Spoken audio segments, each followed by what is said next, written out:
खेळू करून शिकू घटक आहे आरोग्य, घटक आहे आरोग्य. तर याआधी 2002 मध्ये परिसर अभ्यास हा विषय होता आणि तो 7 ते 8च्या दरम्यान हा विषय शासनाने काढून टाकला. तर जीव भौतिक रसायन परिसरामध्ये परिसर अभ्यासामध्ये विषय आहेत आणि तो न काढू नका हे विषय तुम्ही ठेवायला पाहिजे. कारण आमचे लहान लहान विद्यार्थी असतात, ते परिसराच्या माध्यमातून जर शिकत असतील तर यामध्ये विद्यार्थ्यांचा फायदा आहे किंवा आपल्या शिक्षकांचाही आहे.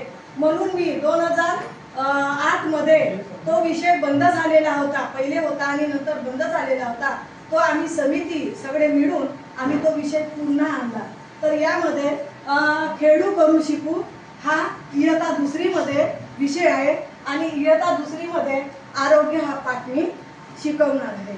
तर आरोग्य आपले सुदृढ आणि व्यवस्थित राहण्यासाठी sound mind in a sound body, चांगल्या शरीरात चांगलं मन वास करते. Wealth is a health. आपलं जर म्हणजे संपत्ती, आरोग्य ही संपत्ती आहे आणि ते जर आपल्याला नसेल तर आपल्या ह्या जीवनाचा काही फायदा नाही. आणि म्हणून माझे लहान लहान विद्यार्थी, तुम्ही लहान लहान विद्यार्थी जसे इयत्ता 2रीचे तुम्ही शिकत असता, त्यांच्यासाठी जे आरोग्य आहे ते व्यवस्थित आणि सुदृढ राहिलं पाहिजे. तर त्यांना काय काय करावं लागेल हे मी माझ्या बालकांना, माझ्या विद्यार्थ्यांना मी समजावून सांगेन. प्रथम आहे 1 नंबर आहे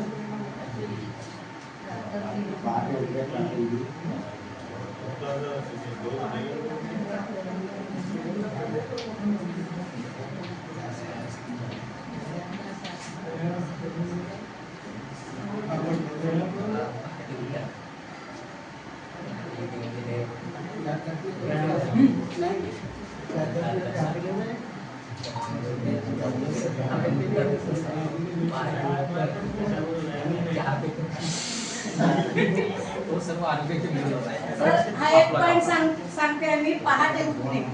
मुलांना सूर्योदय म्हणजे सूर्यास्तापूर्वी म्हणजे सूर्य उगवायच्या पहिलेच जर विद्यार्थ्यांना म्हणजे मुलांना जर आपण उठवलं, त्यांना व्यवस्थित म्हणजे त्यांना म्हणजे त्यांना म्हणजे त्रास न देता किंवा त्यांना आळस हा माणसाचा शत्रू आहे असं सांगून त्यांना जर पहाटे उठवलं आणि व्यवस्थित जर त्यांनी आपण नियम लावलं तर ते रोज सकाळी म्हणजे पहाटे उठतील. नंतर आहे प्रातःविधीमध्ये आपण शौचालयाला जातो. तर शौचालयामध्ये आपल्या शौचालयाला संडासमध्येच गेलं पाहिजे. कारण आपल्याला डायरिया सारखे असे संसर्ग म्हणजे डायरिया सारखे रोग होत असतात. आपल्या म्हणजे हाताला सुद्धा ते त्याचे जंत म्हणजे लागलेले असतात, ते सुद्धा ह्या साबणाने आपण व्यवस्थित म्हणजे धुवून टाकलं पाहिजे. आणि ते शौचालयामध्येच गेलं पाहिजे, उघड्यावर संडास जाऊ नये. आणि ते व्यवस्थित म्हणजे संडास वगैरे आपण साफ करून म्हणजे स्वच्छ ठेवलं पाहिजे. दुसरं आहे दात घासणे. काय आहे? दात घासणे. आपण कोलगेट आणली आहे मी आणि कोलगेट आणि ब्रश आहे. तर आपल्या दातामध्ये अन्नाचे आपण जे जेवण करतो ते अन्नाचे कण हे दातामध्ये अडकून असतात किंवा आपण जे काही खातो दिवसभर मध्ये ते अन्नाचे कण दातामध्ये अडकून असतात आणि ते अडकलेले कण हे ह्या ब्रश वाटे आणि ह्या दंतमंजन आणि टूथब्रश कोलगेटमुळे आपले दात स्वच्छ आणि व्यवस्थित राहिलं पाहिजे. नाहीतर आपल्याला मुडदूस आणि स्कर्वी रोग होण्याची शक्यता असते. दाताला रक्त सुद्धा लागते, हिरड्या सुजून येतात आणि म्हणून ते व्यवस्थित आपण कोलगेट आणि ब्रशनं जर घासले तर ते व्यवस्थित राहते आणि दाताचा